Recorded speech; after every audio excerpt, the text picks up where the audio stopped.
and a huge mob of BJP workers gathered outside and started pelting eggs and stones and everything through the windows and eggs. And when I came to the window to see what was happening, it even hit me and hurt me through my clothes, as you can see. The police have come and the police have just stood and they are watching this.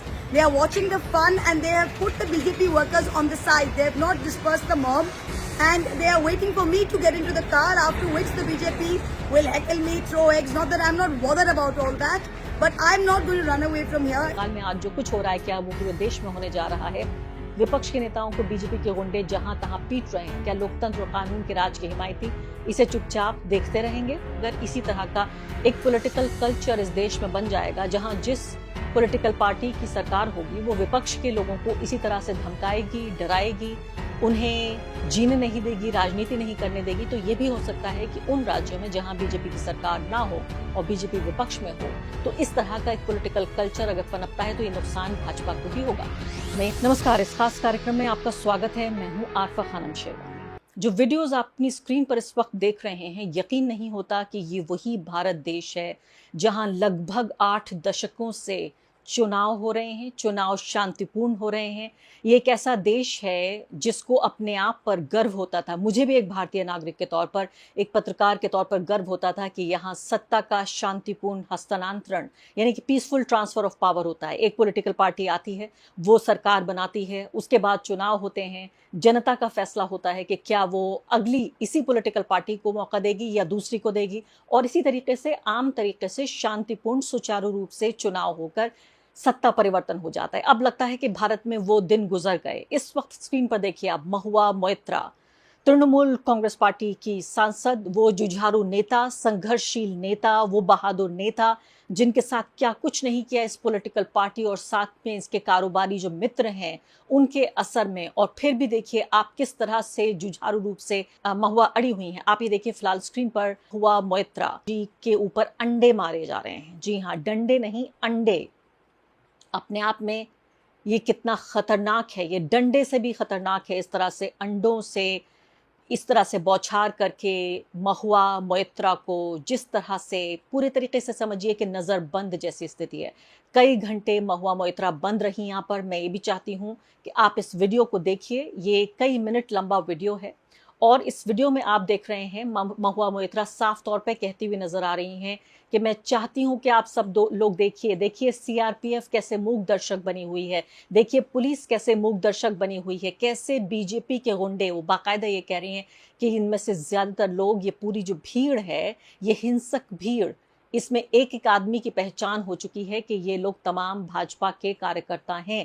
कैसे TMC की सांसद के साथ गुंडागर्दी कर रहे हैं। आप जानते हैं पश्चिम बंगाल में अभी कुछ ही दिनों पहले चुनाव हुए थे विधानसभा के, जिसमें ममता बनर्जी की पार्टी टीएमसी हार गई थी और तमाम तरह के हथगंडे अपनाकर, जिसे कहते हैं डर्टी ट्रिक्स डिपार्टमेंट जो भाजपा का था, चुनाव आयोग के साथ मिलकर किस तरह की साठगांठ। अब तो लगता है कि ये कोई ऐसी पहेली भी नहीं है जिसको सुलझाए जाने की जरूरत है। किस तरह की साठगांठ करके चुनाव आयोग के साथ ये चुनाव जीता बीजेपी ने, और जीतने के बाद वही पॉलिटिकल वायलेंस जिसको खत्म करने का, जिसको चुनौती देने का, जिसको एक बड़ा चुनावी मुद्दा बनाने के बाद बीजेपी सत्ता में आई, उससे कहीं ज्यादा खतरनाक, उससे भी ज्यादा बदसूरत ये हमले हो रहे हैं तृणमूल कांग्रेस के, चाहे वो सांसद हों, चाहे वो पार्षद हों, चाहे वो विधायक हों, यहाँ तक के काउंसलर भी हों। यानी आप ये सोचिए कि छोटे पॉलिटिकल कार्यकर्ताओं से लेकर ज़मीनी जो ग्रास रूट्स वर्कर्स हैं उनसे लेकर अब सांसदों तक पर ये हमले हो रहे हैं। इतना घिनौना, नंगा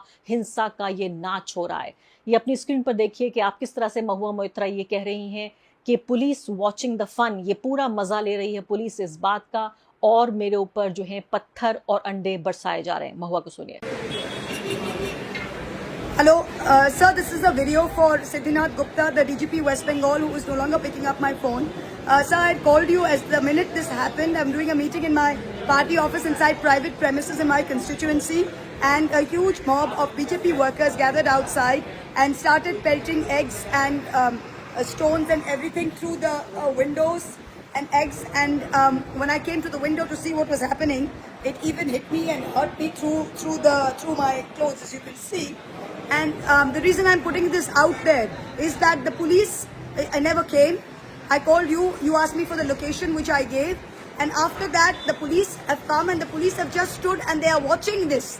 They are watching the fun and they have put the BJP workers on the side. They have not dispersed the mob and they are waiting for me to get into the car, after which the BJP will heckle me, throw eggs. Not that I'm not bothered about all that, but I'm not going to run away from here. Mahua Moitra यहाँ पर आप देख रहे हैं कि किस तरह से ट्विटर के ही जरिए, ट्विटर ही एक पूरा एक तरह से सूचना का और जंग का मैदान बना हुआ है, जिसमें एक के बाद एक महुआ मोइत्रा अपने वीडियोस भी, यानी वो लोग जो उनके ऊपर हमला कर रहे हैं उसके बाद उनका पक्ष क्या है, इन दोनों चीजों को साथ में रखते हुए महुआ ट्वीट कर रही है लगातार। उनकी पार्टी के लोग भी ट्वीट कर रहे हैं। इसमें देखिए वो ये कह रही हैं नितिन नवीन को, यानी कि बीजेपी के अध्यक्ष को, और साथ ही सामिक जो वहाँ के अध्यक्ष हैं बीजेपी के वेस्ट बंगाल के, उनको भी इन्होंने टैग किया है, अमित शाह को भी टैग किया है। और वो कह रही है कि एक लिंच बॉब जो है बीजेपी की ऑर्गेनाइज की गई और हर इंसान की पहचान हो चुकी है। बाकायदा झंडे लेकर ये लोग यहाँ पर आ गए बीजेपी के वर्कर्स, और आप देखिए कितने फख्र के साथ इन्होंने आपके झंडे लहराए हुए हैं, ये कह रही हैं।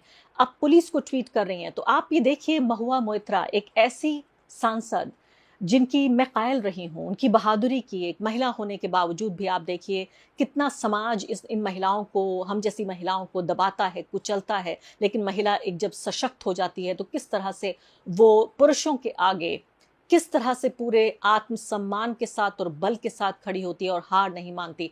मैं आपको याद दिलाना चाहती हूँ कि किस तरह से महुआ मोइत्रा की एक साजिश के तहत एक केस उनके ऊपर करके उनकी सदस्यता रद्द कर दी गई थी। उसके बाद महुआ मोइत्रा को अपमानित करते हुए उनका घर छीन लिया गया था।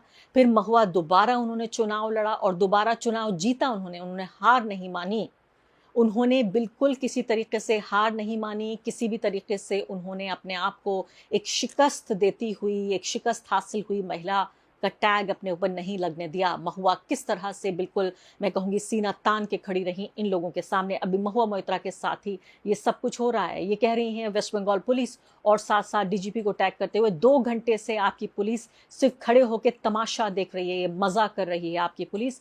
और ये कह रहे हैं कि भीड़ को भी अलग करने का काम नहीं किया जा रहा है। वो ये चाहते हैं कि मैं यहाँ से भाग जाऊं और मेरे ऊपर अंडे और पत्थर बरसाए जा रहे हैं। मुझे अपनी कार में घुसने की इजाज़त नहीं दी जा रही है। आप अपना काम कीजिए, ये जो वहाँ पर भीड़ है इसको तितर बितर कीजिए, और मैं ढाबा प्लासी में हूँ। यानी बता रही हैं टैग करके पुलिस अपना काम नहीं कर रही है। आप ये सोचिए कि इससे पहले चुनाव के जीतने के बाद कुछ ही हफ्तों के भीतर हमने देखा खासकर 2 लोगों को वहां पर पश्चिम बंगाल में निशाना बनाया जा रहा है। एक तो वो लोग हैं जो टीएमसी के कार्यकर्ता हैं, और इसके अलावा मुसलमान।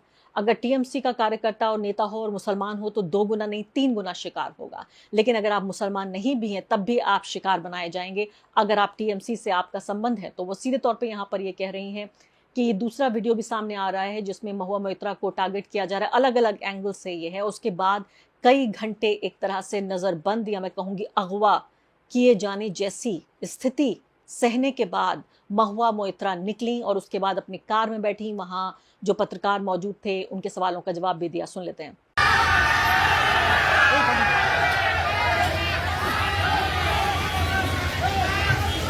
दीदी ডিম ছুটছে কেন? दीदी ডিম ছুটছে কেন আপনাদের? ওনাদের বাচ্চা বিজেপি তাই, ওনাদের বাচ্চা বিজেপি তাই। দিদি বারবার বলছেন যে অভিযোগ তুলছে যে ও দুর্নীতি করেছে, এই করে অভিযোগ তুলছে। দিদি পালিয়ে যাচ্ছেন।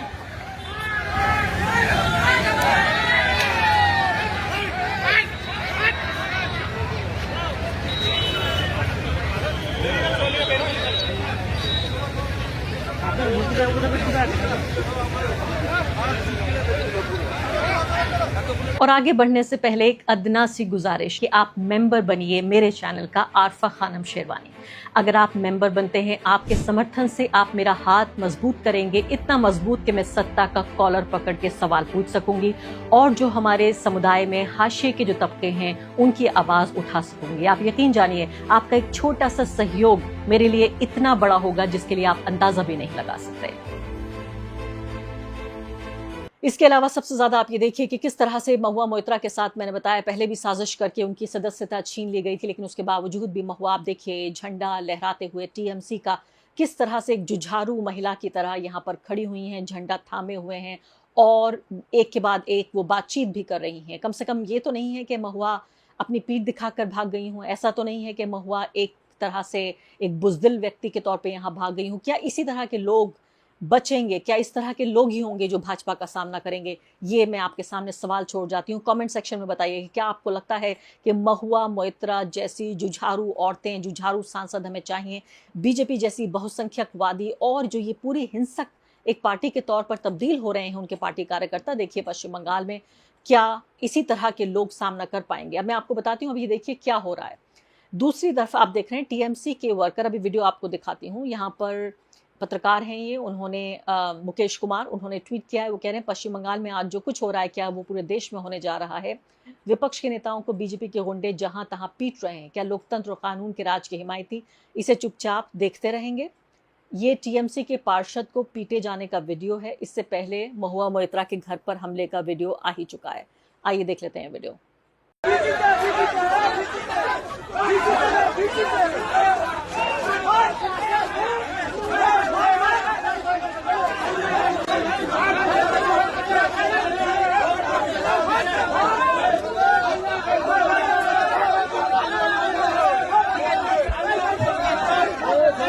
आप देखिए दिन दहाड़े किस तरह से लोगों की सरेआम पिटाई हो रही है, उनके साथ हिंसा का इस्तेमाल हो रहा है। किसी के मुंह से आपने सुना अमित शाह ने एक शब्द कहा, आपने सुना शुभेंदु अधिकारी ने एक शब्द कहा, प्रधानमंत्री तो भूल जाइए, किसी और मंत्री ने भी एक शब्द कहा। कोई बीजेपी का वेस्ट बंगाल का कोई मंत्री है या कोई नेता है जिसने एक शब्द भी कहा हो कि इस तरह की कोई चीज नहीं होनी चाहिए? बल्कि आपको मैं बताती हूँ इसके बरक्स के क्या हो रहा है। जो भाजपा के जो वेस्ट बंगाल के प्रेसिडेंट हैं सामिक भट्टाचार्य, वो क्या कह रहे हैं जब पत्रकारों ने पूछा कि भाई देखिए जिस तरह से नादिया कंस्टिट्यूएंसी में, खुद की कंस्टिट्यूएंसी में महुआ मोइत्रा की खुद अपनी ही जो लोकसभा क्षेत्र है उसको विजिट कर रही थी, उसी नादिया कंस्टिट्यूएंसी में इनके साथ इस तरह के घटनाक्रम अंजाम दिया जा रहा है। मैं तो यहाँ ये भी हैरान हूँ कि वो बताइए वो कहाँ गए हजारों लाखों टीएमसी के वर्कर्स? इतने डर गए हैं आप लोग बीजेपी की हिंसा से, उनके खौफ से आप इतने डर गए हैं कि महुआ मोइत्रा आप ही की एक स्टार सांसद अपने इलाके में जाती हैं, वहां पर उनके ऊपर पत्थर और अंडों से हमले होते हैं। सीधे तौर पे देखिए आप, ये अंडे, ये वही अंडे हैं जो वेस्ट बंगाल के बच्चों को अब नहीं खिलाए जाएंगे। तो ये जब बच गए हैं अंडे तो सांसदों के ऊपर मारे जा रहे हैं। जी हाँ, आपको पता है एक ऐसा स्टेट जहां पर हर तरह का मांस खाया जाता है, जहां एक तरह से मैं कहूँ कि स्टेट का अगर कोई जानवर या कोई मीट होता तो मछली वहां पर एक तरह से स्टेट का मीट है। एक ऐसे क्षेत्र में, एक ऐसे राज्य में जिसकी सैकड़ों साल की सभ्यता संस्कृति है, वहां अंडे खाना बच्चों को अलाउड नहीं है सरकारी स्कूल में। वही अंडे बचाकर यहाँ महुआ मोइत्रा को मारे जा रहे हैं। अब बयान सुनिए आप। तो इसमें ये कहा जा रहा है, सामिक भट्टाचार्य क्या कह रहे हैं कि अंडे नहीं मारे जाने चाहिए, ये फौरन रुकना चाहिए अंडे मारने का खेल। तृणमूल लीडर जो हैं वो अंदर घुसे हुए हैं, वो बाहर निकलें। वो ये कह रहे हैं कि तृणमूल कांग्रेस के जो नेता हैं वही एक दूसरे के ऊपर अंडे बरसा रहे हैं। और इसके अलावा वो ये भी कह रहे हैं कि तृणमूल जो अपने आप को अटैक कर रही है ये हमारी सरकार का काम नहीं है। और अगर किसी की जेब में अंडा है, अब हंसते हुए कहते हैं, आपको ये वीडियो मैं अनफॉर्चुनेटली दिखा नहीं सकती, मेरे पास कॉपीराइट नहीं है, वो हंसते हुए खिल्ली उड़ाते हुए कहते हैं कि अंडे तो किसी स्कैनर में आ नहीं सकते, कोई ऐसी मशीन नहीं है कोई मेटल डिटेक्टर जिसको हम अंडा डिटेक्टर लगाकर और ये डिटेक्ट कर सकें किसी की जेब में अंडा है या नहीं। हंस रहे हैं। यानी महुआ मोइत्रा के ऊपर जो अटैक हुआ है उस पर सीधे ये बीजेपी के जो अध्यक्ष हैं पश्चिम बंगाल के हंसते हुए नजर आ रहे हैं। ये जो बाइट अपने सामने आप देख रहे हैं, फिलहाल इसकी तस्वीर आपको मैं दिखा पा रही हूँ। अखिलेश यादव ने काफी मजबूत ट्वीट किया है और कहा है कि भाजपा अपनी शक्ति का दुरुपयोग करके भाजपा शासित राज्यों, खासकर पश्चिम बंगाल में राजनीतिक हिंसा का विषैला वातावरण बना रही है, पुलिस का राजनीतिकरण कर रही है। इस नकारात्मक प्रहारात्मक व्यवहार से पूरे देश की जनता बेहद नाराज और गुस्से में है। यहाँ तक कि भाजपा के अपने नेता और कार्यकर्ता तक इस तरह के हिंसक हमलों के खिलाफ हैं, क्योंकि उन्हें लग रहा है कि आज यहाँ उनकी सरकार नहीं है, वहाँ भाजपाइयों और उनके सगे संबंधियों के साथ अगर ऐसा प्राण घातक हमला होना शुरू हो गया तो क्या होगा फिर कल को उनकी सरकार जाने के बाद। यानी वो ये कहने की कोशिश कर रहे हैं कि अगर इसी तरह का एक पॉलिटिकल कल्चर इस देश में बन जाएगा जहाँ जिस पॉलिटिकल पार्टी की सरकार होगी वो विपक्ष के लोगों को इसी तरह से धमकाएगी, डराएगी, उन्हें जीने नहीं देगी, राजनीति नहीं करने देगी, तो ये भी हो सकता है कि उन राज्यों में जहां बीजेपी की सरकार ना हो और बीजेपी विपक्ष में हो तो इस तरह का एक पॉलिटिकल कल्चर अगर पनपता है तो ये नुकसान भाजपा को ही होगा। मैं यहाँ शायोनी घोष के बारे में सोच रही थी। एक तरफ देखिए महुआ मोइत्रा हैं, दूसरी तरफ शायोनी है और ये दोनों ही काफ़ी अपने आप में जुझारू और संघर्षशील सांसद मानी जाती रही शायोनी टीएमसी से अलग होकर वहां अलंबरदार बनी हुई हैं, भाजपा का झंडा उठा रही हैं, और दूसरी तरफ हैं इस तरह के अंडे और इस तरह के पत्थरबाजी का सामना करने के लिए महुआ मोइत्रा। और महुआ मोइत्रा को मुझे पूरा अंदाजा है कि इस बात का एहसास होगा कि टीएमसी ना छोड़ने पर क्या होगा, बीजेपी से हाथ ना मिलाने पर क्या होगा, अडानी को कटघरे में खड़ा करना और तमाम तरह के जो आरोप लग रहे हैं उन आरोपों को हाईलाइट करना, उसका क्या नतीजा हो सकता है, ये सब कुछ जानते हुए भी महुआ मोइत्रा अड़ी हुई हैं और मैदान में खड़ी हुई हैं।